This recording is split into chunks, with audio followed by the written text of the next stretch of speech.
Son las 7 de la mañana. De la noche al día, Estíbaliz Pérez. ¿Qué tal? Muy buenos días. Es viernes 19 de septiembre, ya en directo en la pantalla de Televisión Canaria. Ya son días conviviendo con este calor asfixiante. Recuerden que estamos en alerta por temperaturas máximas en Tenerife, Gran Canaria, Fuerteventura y Lanzarote, islas en las que se podrían superar los 37 grados. En el resto de las islas se mantiene la prealerta. Los institutos de educación secundaria de Andrés Bello, Chapatal, Benito Pérez Armas, Las Veredillas, también el Centro Integrado de Formación Profesional César Manrique, el Instituto de Enseñanza Secundaria Teobaldo Power y la Escuela de Arte y Superior de Diseño Fernando Esteves anuncian que suspenden las clases presenciales y se darán telemáticas. Son centros que se encuentran dentro del área en la que se ha activado el aviso rojo sanitario por calor. Adrián Delgado es director territorial de Educación en Tenerife. Siempre y cuando un centro esté dentro de un municipio que se encuentre en la alerta 2 y 3, puede solicitar a su dirección insular o a su dirección territorial el paso a la modalidad no presencial en el caso del nivel 3 o el caso de la salida anticipada en el nivel 2. Ante esta situación, la Consejería de Educación ha asesorado a los equipos directivos sobre la aplicación del protocolo de altas temperaturas. Algunos centros han tomado medidas estos últimos días. Sergio Reyes es director del Centro de Educación Infantil y Primaria Gran Canaria. Adaptando los horarios de recreo a utilizar las zonas de sombra y un poco aumentando la hidratación y disminuyendo la actividad física. Bueno, calor, calima y tormentas es lo que nos espera durante toda la jornada de este viernes 19 de septiembre. Todo esto en una jornada además con recuerdo especial para la isla de La Palma. Hoy se cumplen 4 años de esa erupción del Tajo Gaite. Durante 85 días fuimos testigos directos aquí en el Grupo Radio Televisión Canaria del avance de su lava mientras sepultaba a su paso los recuerdos de cientos de familias. Una isla donde aún resuena en muchos oídos el rugir de ese volcán. Así comenzamos en esta mañana de viernes desde las 6:30 de la mañana acompañándoles hasta las 11 aquí en el Grupo Radio Televisión Canaria y todo esto de la mano de Eva García en la coordinación, Elena Barrios en la producción, Sergio Montesino, Rubén Rodríguez en la realización de Televisión Canaria, Gemma Pérez. Es viernes 19 de septiembre y así continuamos en De la Noche al Día. De la noche al día, Estíbaliz Pérez. Y como saben ustedes, muy pendientes de la información del tiempo, de todo lo que tiene que ver con esta jornada de calor asfixiante. Además, ya saben ustedes que tienen ese número de teléfono de contacto con nosotros, con este programa y con toda la programación de Radio Televisión Canaria y en este caso de la radio pública, el 616-486-754. Hasta hora de la mañana queremos saludar a Montserrat Román, jefa del Servicio de Protección Civil y Atención a las Emergencias del Gobierno de Canarias. Señora Román, ¿qué tal? Muy buenos días. Hola, buenos días. Bueno, ¿qué nos espera para esta jornada? Hoy tenemos una jornada especialmente intensa respecto a este episodio intenso y poco habitual de calor y bajas humedades relativas, por lo que hoy tenemos con toda probabilidad a temperaturas de alrededor de los 37 grados, incluso superiores. Ya sabemos que se alcanzaron ayer los 40 grados de la costa sureste de Gran Canaria y 30-34 grados en islas occidentales, así que hoy es uno de los días más intensos de calor de esta semana y al que tenemos que prestar muchísima atención. ¿Y qué debemos tener en cuenta? ¿Qué recomendaciones lanzamos a la población? Hay que tener en cuenta que este episodio de calor viene también acompañado de esta calima densa. La humedad relativa también no es muy elevada, especialmente en cotas bajas. La cota de inversión estaba ayer a 200 metros aproximadamente y bueno, tenemos también, aparte de estas altas temperaturas, con lo que tener mucha precaución con las personas vulnerables. Estaba comentando centros educativos, también personas mayores, evitar estas actividades físicas, pero sobre todo actividades al exterior en las horas centrales del día, actividades de montaña. Ayer tuvimos muchísimos rescates por ola de calor. Los helicópteros del GEF hicieron muchísimos rescates de ayer, especialmente en Tenerife, así que por favor un llamamiento a que no es día hoy para ir a caminar, ir a hacer excursiones que requieren un especial esfuerzo físico. Además, las estaciones de calidad del aire dan por estas partículas en suspensión de la calima, pues calidades del aire que son no buenas, no favorables, algunas extremadamente desfavorables, por lo que aparte de la población vulnerable que evite exponerse al exterior, también la población general, por favor, hoy evitar estas exposiciones al aire libre, actividades en la montaña en el exterior. Claro, quizás le iba a preguntar por las incidencias y contratiempos y quizás han sido estas las más llamativas, las que tienen que ver con esas personas que hacen uso de nuestros senderos. Claro, exacto. Ayer era personas pues que tienen buenas condiciones, que no son personas que tienen ningún tipo de patología, pero que no son condiciones para hacer ningún tipo de esfuerzo extraordinario en el exterior, de senderos y demás rutas en zonas pues de alta montaña, donde bueno las condiciones pues son de calor también, de esta calima y que bueno pues son añadidos a no poder continuar seguramente con el camino y tener que movilizar pues los helicópteros. Ayer se hicieron 2 rescates en el mismo sitio, en Santiago del Teide, seguidos casi, y bueno, un llamamiento hoy sí a que por favor, hoy y en estos días, porque el episodio va a continuar durante el fin de semana, pero sabemos que a partir del lunes ya hay un cambio de masas, por lo que no es a muy largo plazo, sino que son estos días. Hay veces que tenemos que prestar atención a días concretos y este es uno de estos episodios. La jornada hoy es muy complicada y además tenemos alerta de riesgo, alerta Infoca por riesgo de incendios forestales, porque podemos tener unas jornadas complicadas todavía entre hoy y el domingo. Y claro, estamos ante un fin de semana donde la gente en su tiempo libre lo que intenta hacer es sobre todo quizás disfrutar de nuestro entorno y de la naturaleza, y se da estos rescates en un contexto donde los servicios sanitarios no están cercanos y hay que movilizar un amplio dispositivo. Sí, claro, la respuesta en las zonas de alta montaña y de los senderos aquí en Canarias, pues como saben, se atienden principalmente, aunque también por tierra, ¿no? Pero por la gran mayoría con los medios aéreos de rescate, que además también están disponibles, preparados para actuar en incendios forestales. Entonces hay que hacer siempre estos traslados de este personal, luego a un punto donde hay que movilizar los recursos sanitarios para hacer ese transfer por tierra hasta el traslado a los centros sanitarios, y sí es una situación que se puede complicar. Es cierto que no hay mucho viento, que es el motivo por el que también esta masa de aire no está ventilándose, pero el calor y las altas temperaturas y la calima, esa baja humedad también están contribuyendo a que haya personas teniendo que ser rescatadas. Hay que prestar atención a las actividades que va a haber este fin de semana, que hay carreras y demás. Estamos en contacto con los cabildos insulares para... Y si algunas se pueden suspender, ¿no, señora Román? Claro, exacto. Uh-huh. Eso es. Sí, entonces, sí, con toda probabilidad. Entonces entiendo que la gente también muy pendiente de los canales oficiales. Sí, así es. La información que ya los cabildos han ido transmitiendo respecto a medidas que se han tomado para incendios forestales, como algunas suspensión de áreas recreativas y demás, que no se pueda acceder o transitar por senderos. Hay algunas recomendaciones y prohibiciones puntuales. Y después también todas las personas que tienen previsto pues algún tipo de carrera este fin de semana, pues atentos también a la información de los organizadores de alguna forma y de los cabildos y del Gobierno de Canarias, con la información que podamos ir actualizando a través de los canales oficiales. Pues Montserrat Román, jefa del Servicio de Protección Civil y Atención a las Emergencias del Gobierno de Canarias, gracias por acompañarnos. Buenos días. Muchas gracias, buenos días. Y muchas familias se están despertando a esta hora de la mañana, algunas se estarán enterando de que hay algunos centros donde se han suspendido las clases de manera presencial. Eso no quiere decir que no haya clases, simplemente que lo harán de forma telemática, de forma online, pero queremos confirmar todo tipo de información y sobre todo contrastarla con la Consejería de Educación. José Manuel Cabrera es viceconsejero de Educación. Viceconsejero, ¿qué tal? Muy buenos días. Muy buenos días. Bueno, ¿nos podría confirmar a cuántos centros se le ha concedido esa autorización para suspender con carácter presencial las clases durante esta jornada? Sí, finalmente han sido 7 los centros que han solicitado a la Dirección Territorial pasar a ese modo no presencial, telemático, donde las clases pues se realizan desde casa con el profesorado, y han sido del área metropolitana de Santa Cruz de Tenerife. Creo que antes los mencionaron, el IES Andrés Bello, el IES El Chapatal, IES Benito Pérez Armas, IES Las Veredillas, el IES Teobaldo Power, el Centro Integrado de Formación Profesional César Manrique y la Escuela de Arte Fernando Esteves, todos centros que tienen alumnado pues de una edad superior a los 12 años. Bueno, una duda que nos hacen llegar los oyentes, ¿por qué centros de secundaria y no centros de infantil y primaria? Bueno, esto, como saben, tenemos un protocolo que se ha utilizado por primera vez en este curso. El curso pasado tuvimos la suerte de no tener episodios de calor como el que estamos sufriendo en estos días, y al final el protocolo sí estaba ya previsto, estaba realizado, pero no se utilizó.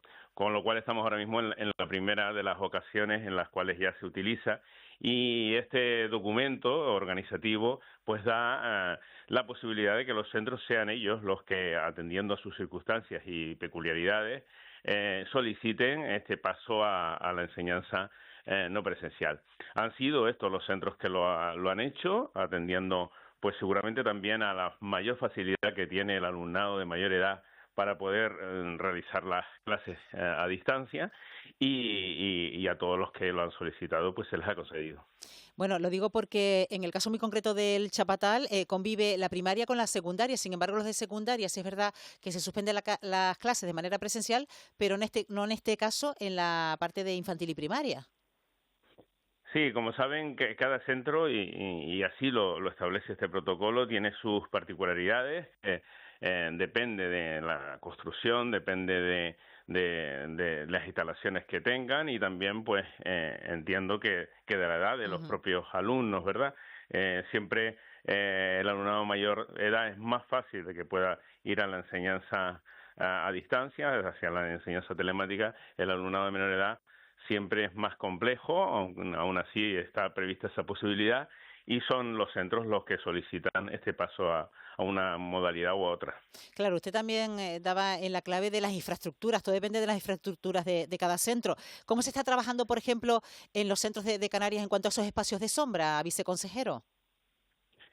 Sí, desde hace 2 años nosotros fuimos el equipo de gobierno que nada más llegar al gobierno tuvo en ese mes de octubre del 2023 aquel episodio que llevó incluso a la suspensión de las clases en todo lo que fue la comunidad.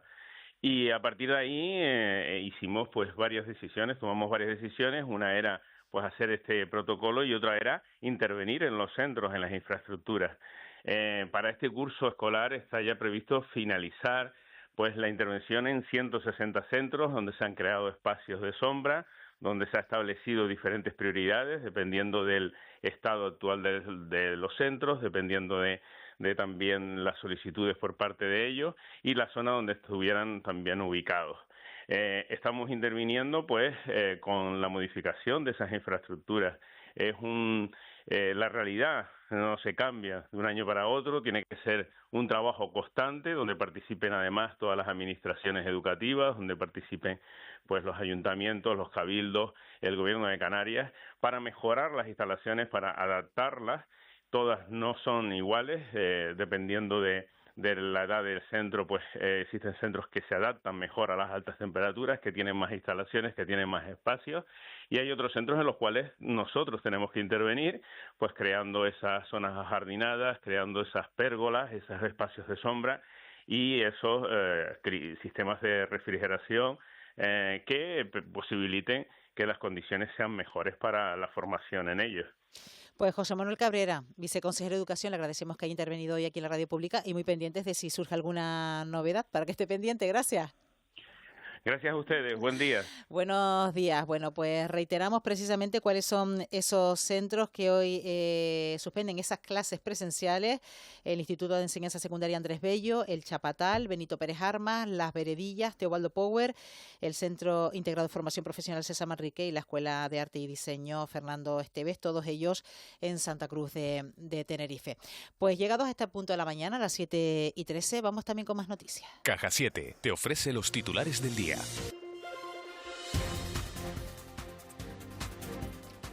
García, ¿qué tal? Buenos días. Muy buenos días, Estíbaliz. La Palma cumple 4 años de la erupción del volcán Tajo Gaite.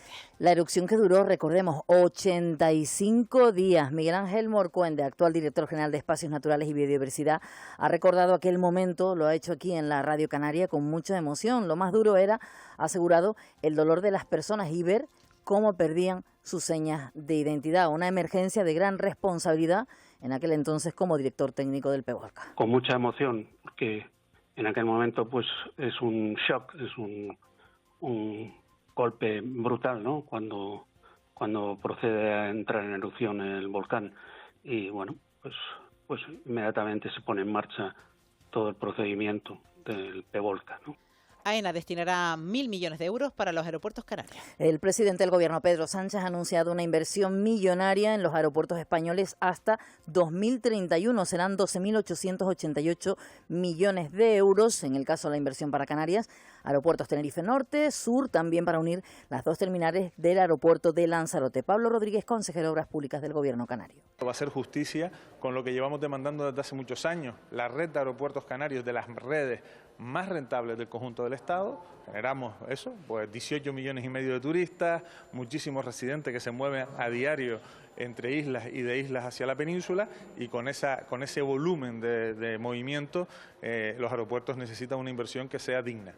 Hiperdino niega que vaya a ser comprada por Carrefour. El consejero delegado de Dinosol Supermercado, Javier Puga, ha respondido a los rumores sobre una posible venta de Hiperdino. En una entrevista realizada aquí en este programa, en De la Noche al Día, Puga negó que exista una negociación en curso con ninguna compañía. Ni hay una oferta en la mesa, ni hay ninguna negociación en curso. Ya no sé cómo se ha extendido esto, pero la realidad es que no. A los propios sindicalistas de base, que también me hicieron la pregunta, les dije lo mismo. Les dije, si algún día hubiese algo, se entrarán por mí, pero es que no hay nada. Fuerteventura adapta los actos de ofrenda a la Virgen de la Peña porque el calor y la calima. El alcalde del municipio de Betancuria, Enrique Cerdeña, ha dicho en Canarias al cierre, en el programa de esta casa de cada tarde, que se suspende la tradicional romería ofrenda, cuya salida estaba prevista a las 5 de la tarde. En su lugar se celebra a partir de las 7 en la Plaza Santuario de Nuestra Señora de la Peña una ofrenda. Además, la peregrinación se va a seguir manteniendo, pero se ha pedido mucha precaución y aprovechar caminar en las primeras horas de la mañana. Se va a seguir realizando porque es un poco a particular, ¿no? La gente, pues cada uno pues camina por distintos caminos. Sí que es verdad que hay mucha gente que sale ya a partir de las 7 de la tarde, ¿no? Y hay mucha gente que sale más temprano. Ahí sí pues pedimos que la gente tenga pues mucha precaución, ¿no? Muchísima precaución, y que intenten, pues bueno, en esas horas, sobre todo las horas de mediodía, pues intentar que caminen, que estén en la sombra, que van muy hidratados. Con un descenso de temperaturas, un viento del norte-nordeste que se tenderá a generalizar a todos los niveles, y cambiaremos de estación el lunes con cambios meteorológicos en el archipiélago, con presencia de nubosidad baja y algo de lluvia débil por el norte, con ambiente más fresco. Pues gracias, Edgar, por la información del tiempo. 7:20 de la mañana. Aquí nos apunta algunos oyentes. Buenos días. En Las Portelas, 27 grados. Estamos hablando de la zona de Buenavista del Norte, en la isla de Tenerife. En el Madroñal, 27 grados. Luigi nos dice que la temperatura ha bajado un poquito porque después del riego en la huerta, pues el termómetro que nos marca precisamente esa fotografía marca 25 grados. También mucho calor, 28 grados en Granadilla, cubierto y viento. Hoy vamos en bikini a las oficinas. Bueno, que se lo toma con humor alguno de nuestros oyentes. Y también una fotografía que nos mandan desde el coche a las 7:22, 34 grados. En este caso no nos apunta desde qué lugar. Sí, ahora mismo en la terminal de guaguas de Santa Cruz de Tenerife, esos 34 grados. Bueno, y subiendo, como decimos. Carlos Santana, portavoz del 112, ¿qué tal? Muy buenos días.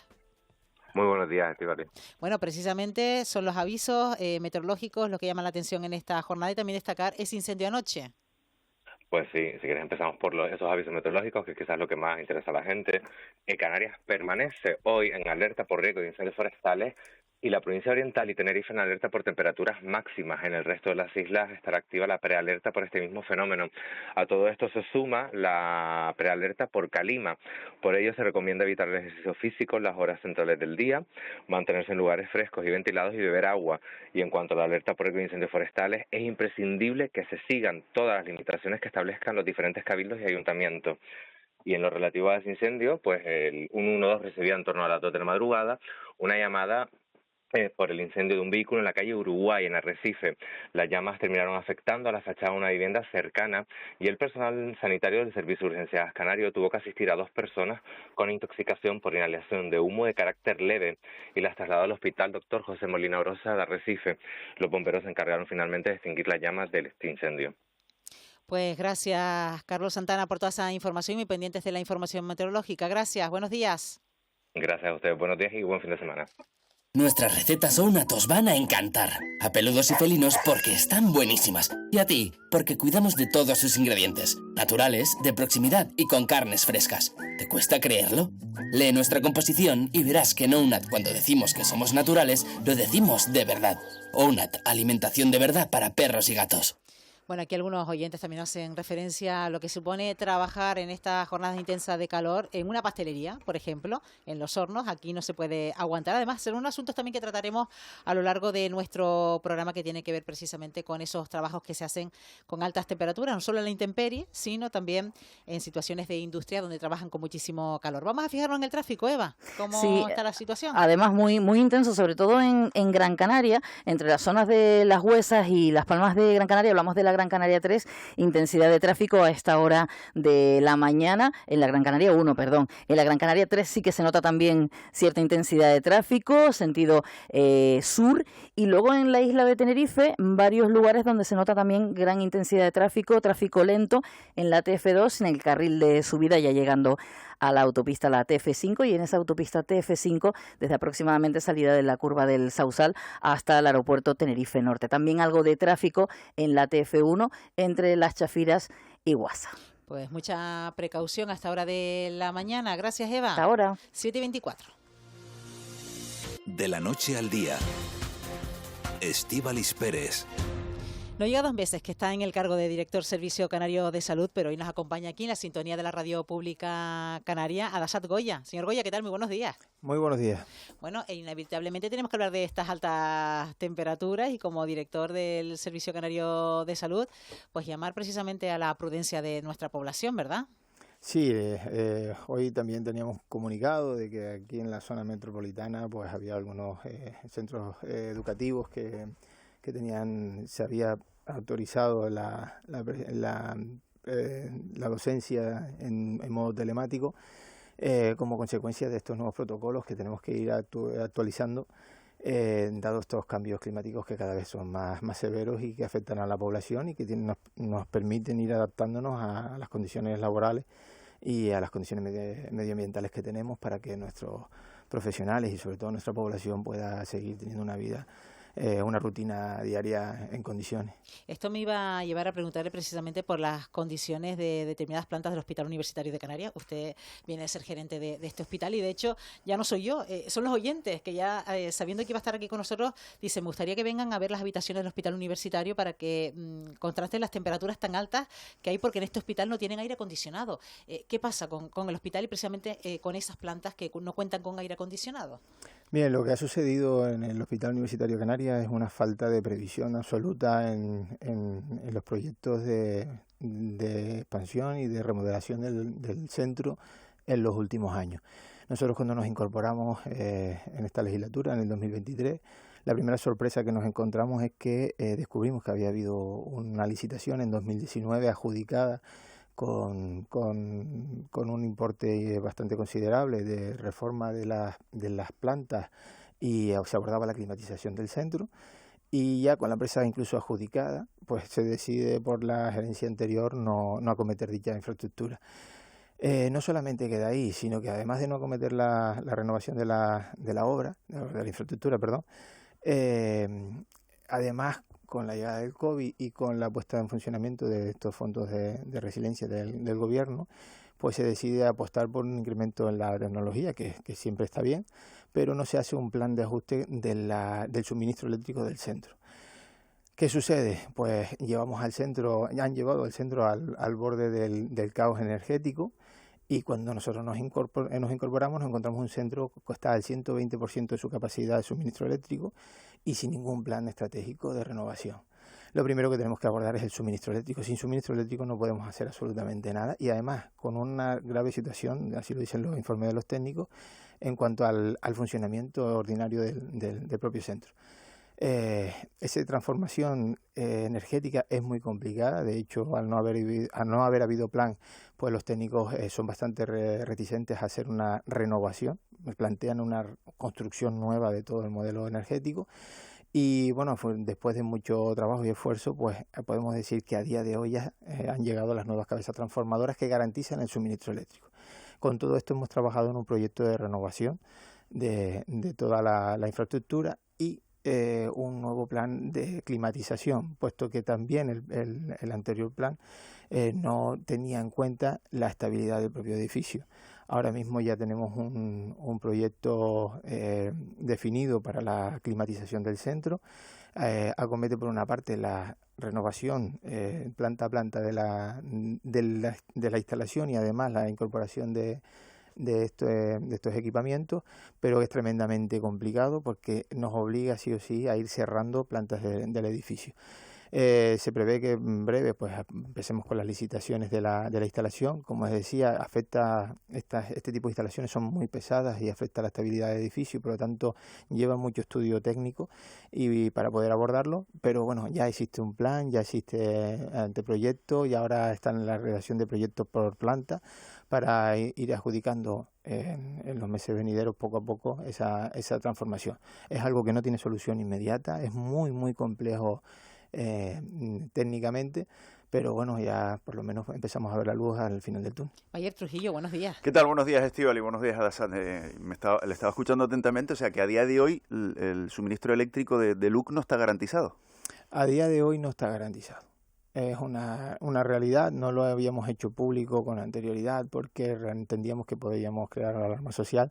La realidad es que ya teniendo ya las casas transformadoras allí, la solución, el poder mantener las condiciones de suministro eléctrico pues es mucho más sencillo, y lo que nos han dicho los técnicos que en breve pues tenemos garantía del 100%, pero que bueno, que ya teniendo las cabezas allí, ya con la instalación que se está procediendo a hacer en estos días, pues podemos decir que podemos respirar y podemos empezar a estar tranquilos, que era una de las principales cuestiones que a mí me preocupaban durante estos 2 años. Sí, porque es la vida del centro, ¿no? Porque si no está garantizado el suministro eléctrico, ¿qué consecuencias podría tener eso? Pues todas. De hecho tuvimos un pequeño problema que tampoco se tuvo mayor repercusión, porque la casualidad que pasó en un fin de semana y muchas de las instalaciones pues no estaban siendo usadas, pero el riesgo que se sufre es la parálisis de parte del hospital, que puede afectar desde quirófanos a algunas zonas. Siempre está garantizado el suministro básico de todas las zonas críticas, porque hay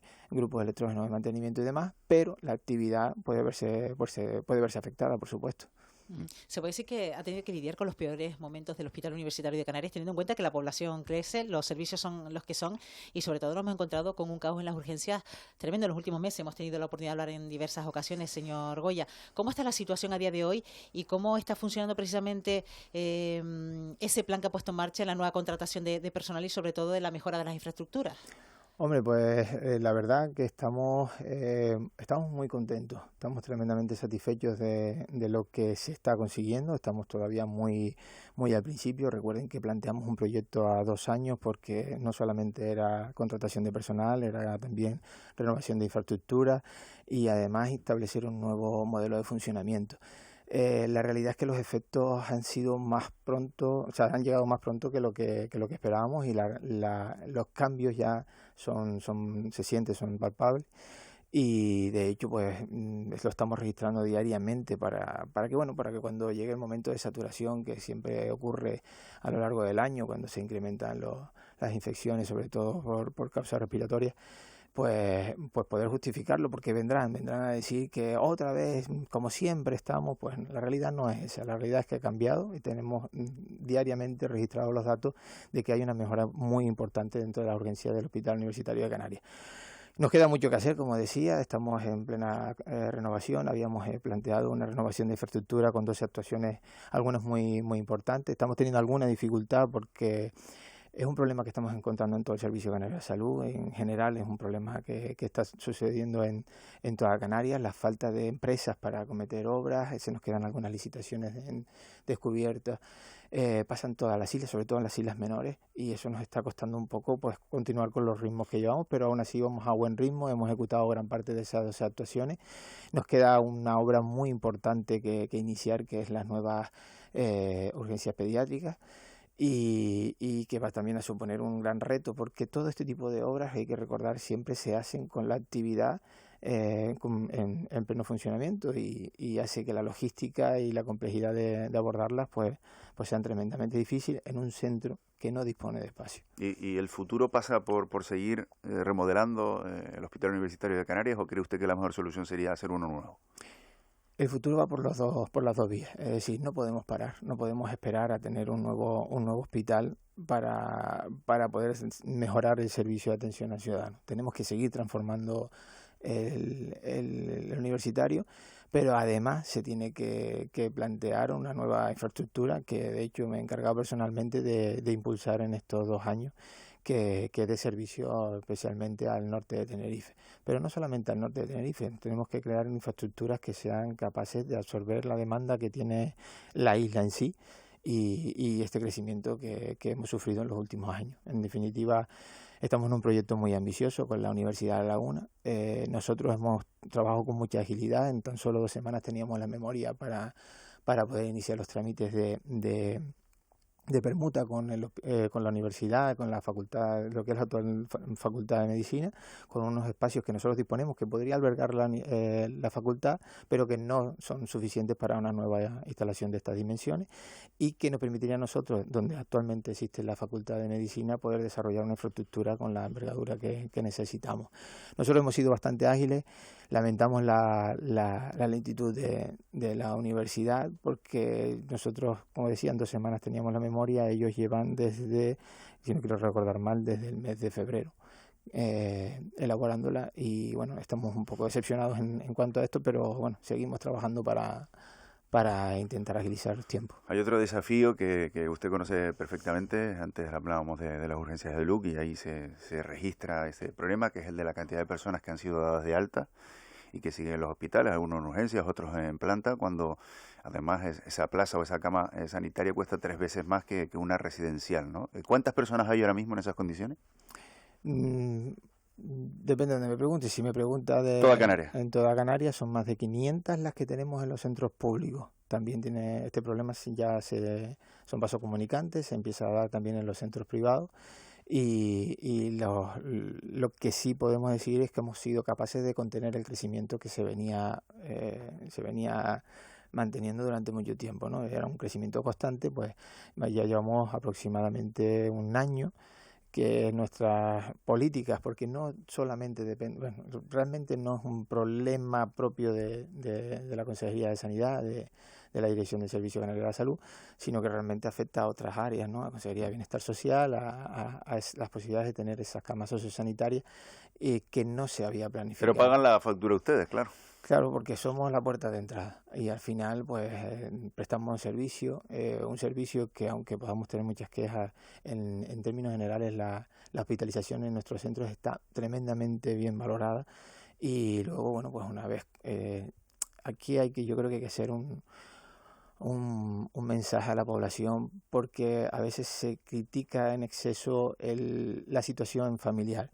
Solemos decir que es que las familias abandonan al paciente y no es del todo correcto. Hay algunos casos en los que sí, pero hay algunos casos en los que el requerimiento del paciente no es un requerimiento de hospitalización, no es un requerimiento para estar en un centro hospitalario. Pero tampoco sí, en casa. Pero no pueden estar en casa porque necesitan de unos cuidados específicos y esa es la parte que ha fallado, esa planificación en plazas, en camas sociosanitarias. Si a eso además le añadimos el crecimiento poblacional, somos unas islas bendecidas y atractivas para vivir, muy atractivas para vivir, a pesar de que cada vez pues cuesta más por el costo de la vida, por la falta de vivienda, por muchas cuestiones. Seguimos siendo atractivos y hace que tengamos una alta demanda de servicios.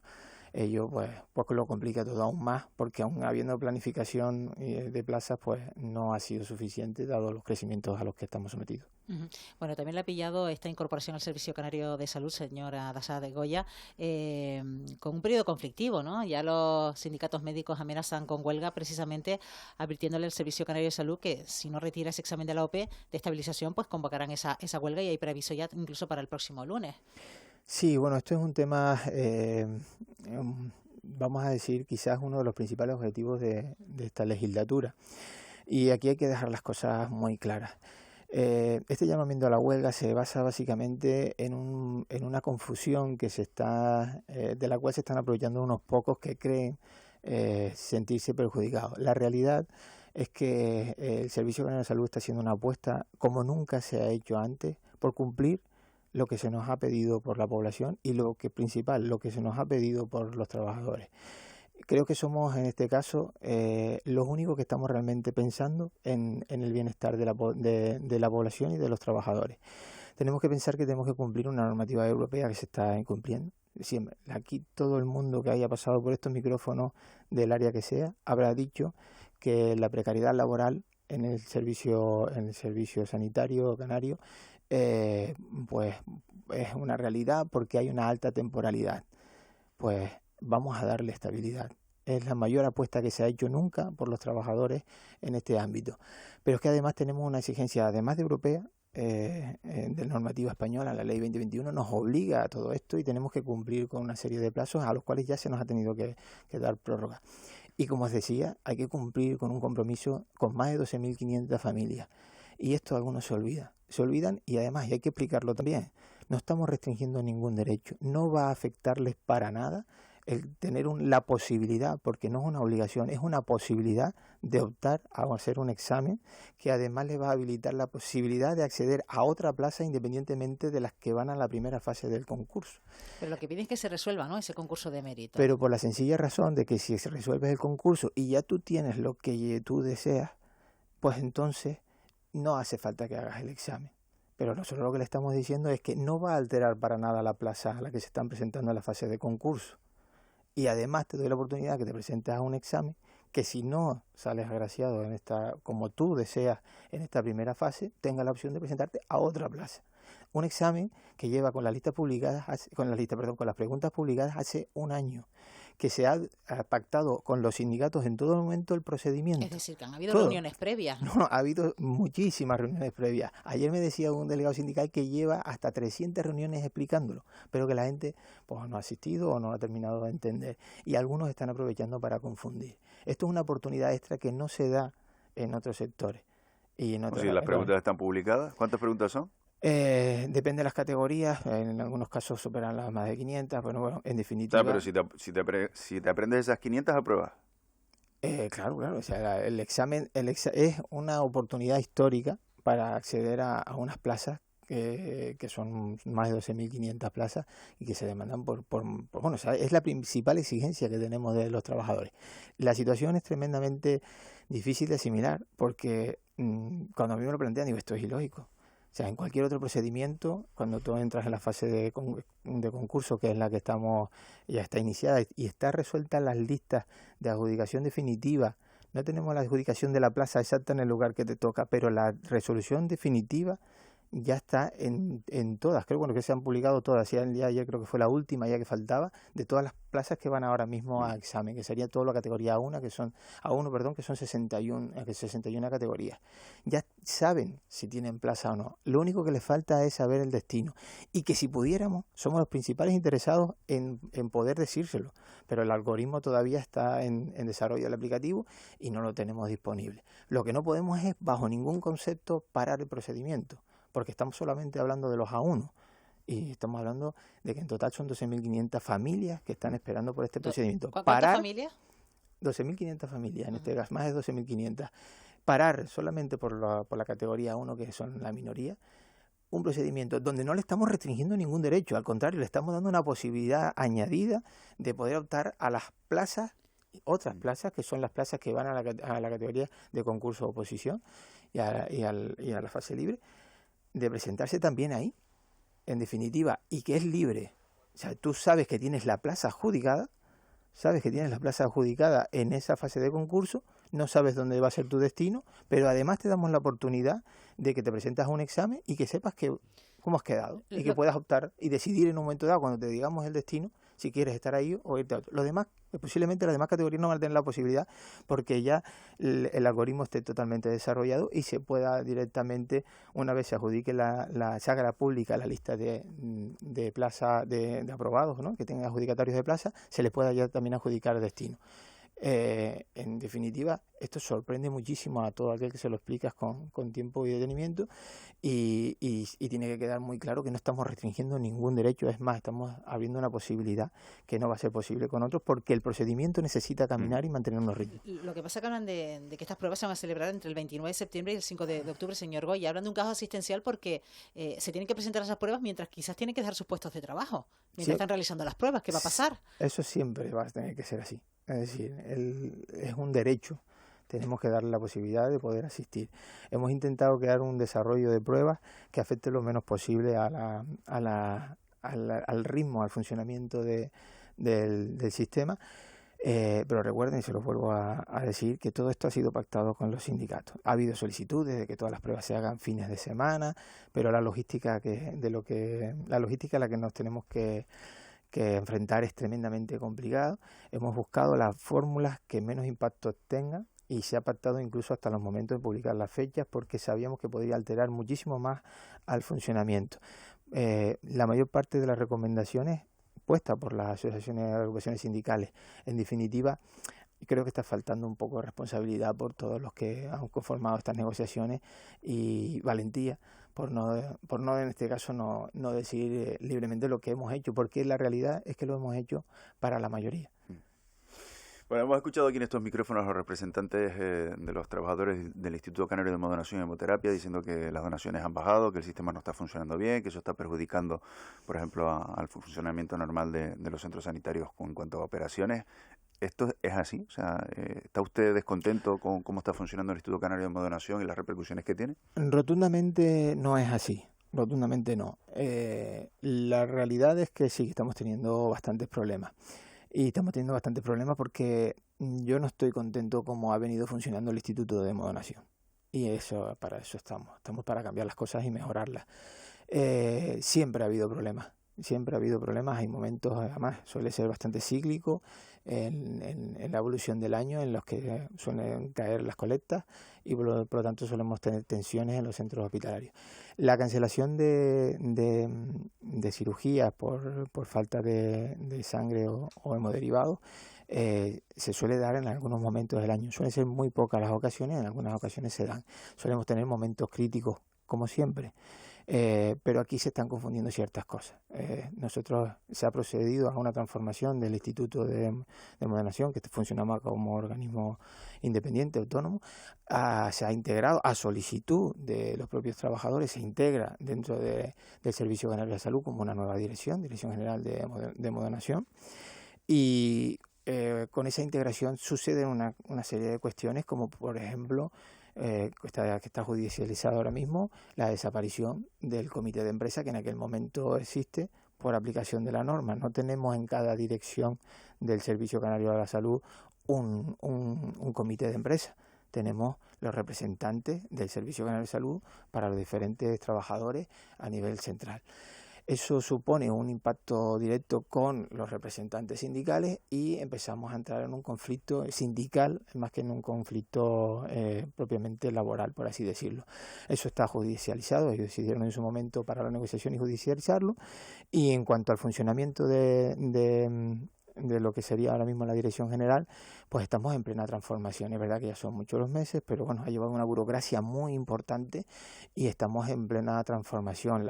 El cómo gestionar, hacer ahora depender de la Dirección General, se tiene que integrar todo, se tiene que integrar dentro de lo que es el Servicio Canario de Salud y eso genera un montón de problemas. Problemas incluso hasta con la gestión de las nóminas, hay que dar de alta en los diferentes aplicativos. Lo que le importa al final a la población es si hay sangre o no hay sangre en un momento de necesidad. Bueno, pues en esa línea nos mantenemos prácticamente igual. Hemos tenido lugares donde hemos mejorado las colectas, hemos tenido lugares donde hemos tenido algún conflicto mayor y hemos bajado las colectas. En los centros hospitalarios creo que es donde habíamos caído un poco en la recolección que se hace en los centros hospitalarios, pero bueno, hay algunos centros que son referentes, por ejemplo el LUC es un gran referente y sigue manteniendo buenos niveles. En definitiva, sigue estando en esa situación como veníamos. No hemos empeorado ni hemos mejorado, pero sí que es verdad que estamos estableciendo un plan bastante importante para que en los próximos meses y en los años que vienen, pues esto mejore sustancialmente y que deje de ser una polémica constante. Asad Goya, director del Servicio Canario de Salud, gracias por acompañarnos esta mañana. Buenos días. Muchas gracias a ustedes por la oportunidad. Hasta la próxima ocasión. 7:47. 7:52 de la mañana, continuamos aquí en la sintonía de la Radio Pública Canaria en De la Noche al Día. Si recuerdan estos días, conocíamos que el Ministerio de Vivienda cifraba en más de 53.000 los pisos turísticos ilegales que se anuncian en plataformas y pidió su retirada. En Canarias la lista facilitada por el Estado es de unos 8.700 pisos turísticos. Y vamos a saludar a Jessica de León, que es consejera de Turismo y Empleo del Gobierno de Canarias. Señora de León, ¿qué tal? Muy buenos días. Muy buenos días. ¿Ha tenido acceso usted a esta lista? ¿Este listado ha llegado a sus manos, por decirlo de alguna manera, con nombres y apellidos? Bueno, lo que nos ha hecho el Ministerio después del anuncio, primero es enviarnos una carta que parece ser que nunca nos llegó, y acto seguido un Excel, una relación de Excel con 8.900 referencias asegurando que incumplían la ley de turismo o una parte de ellas, pero sin decirnos exactamente a qué infracción se estaban refiriendo. Y yo creo que, sinceramente, ahora nos dicen que actuemos, creo que no es serio.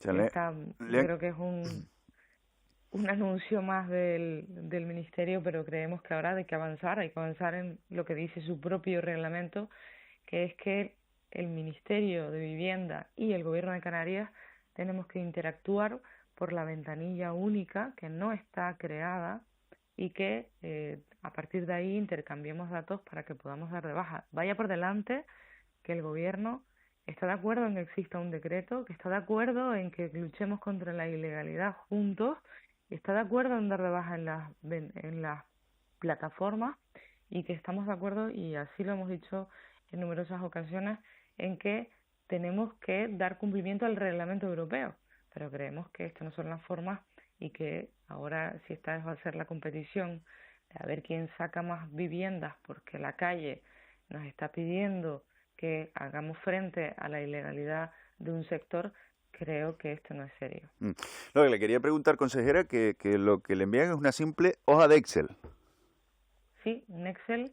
El 28 de julio nosotros mandamos un correo porque la disposición adicional de la propia ley dice que tienen la obligación de notificarnos esas bajas que va a dar los registradores, o sea, el intercambio de datos, que es el origen del nacimiento de ese decreto de ventanilla única, y hasta ayer el Ministerio no contesta para que nosotros podamos interconectar la ventanilla con el registro de Canarias. Hoy, con ese Excel, el Gobierno no puede hacer nada, literalmente nada, porque lo único que podríamos hacer es mandarle una carta a los propietarios, y por favor entiendan la ironía, y preguntarles, habiendo sido conocedores de que el registrador le ha notificado que incumple usted el decreto de ventanilla única y la normativa local, ¿me puede decir, por favor, a qué se hace referencia a los registradores?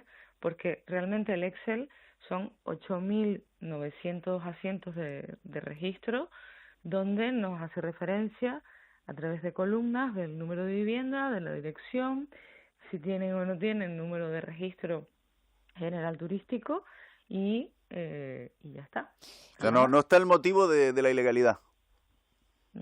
No hacen referencia a cuál es la causa por la cual le han retirado el número de comercialización o no se lo han otorgado los registradores en las webs Airbnb o Booking o las plataformas en definitiva. ¿Y cómo proceden entonces ustedes al resto del procedimiento? En estos momentos no podemos seguir con el resto del procedimiento, es decir, la labor de control e inspección, que es competencia exclusiva de la comunidad autónoma, no podemos continuarla. Esto es algo que ya le hemos advertido. Canarias presentó un recurso precisamente por este tipo de cuestiones, porque entendíamos primero que invade competencias, porque efectivamente ni los registradores ni el Ministerio de Vivienda es competente para determinar si efectivamente se incumple o no la normativa local. Insisto que nosotros estamos alineados con el propósito, pero hay que eliminar este tipo de inseguridad jurídica. Segundo, a la hora de que ellos hayan detectado una infracción en la normativa local, no son competentes para emitir ningún tipo de resolución, y entendemos que puede incluso haber una vulneración en el principio de que cuando usted detecte, que es el procedimiento que ahora tendrá que iniciar el Gobierno autónomo, si usted detecta una infracción en la normativa autonómica, ahora tendrá que ser la comunidad autónoma la que abra el procedimiento de audiencia a ese propietario, porque no podemos sin más darle de baja. No. Tenemos que notificarle a audiencia para que subsane, y si no subsana, entonces sí darle de baja, pero no podemos vulnerar un procedimiento sin darle audiencia. Estas son cuestiones que nosotros hemos planteado en el recurso y que se sabíamos que iban a pasar. Claro. Esto se vendió, consejera, como que una vez retirados de estas plataformas los pisos ilegales, volverían al alquiler convencional, pero ellos podrían seguir anunciándose en otras plataformas distintas, ¿no? Primero que pueden seguir anunciándose en otras plataformas distintas porque, como digo, algunos incumplirán la normativa autonómica local, vamos a ver cuántos, otros simplemente no cumplirán con lo dispuesto en el registro de ventanilla única. Una de las cosas que precisamente están exigiendo, que no es obligatorio, es inscribir las viviendas en el registro de la propiedad. Por tanto, eso puede ser una causa de inadmisión para darle el número de registro o el número de ventanilla única, y eso no incumple la normativa local y ni la autonómica. Por tanto, tenemos que ser muy cautelosos de cómo se están retirando esas viviendas. Tercero, están creando un limbo porque ahora hay propietarios que no van a poder publicitarse en esas plataformas, pero van a poder hacerlo en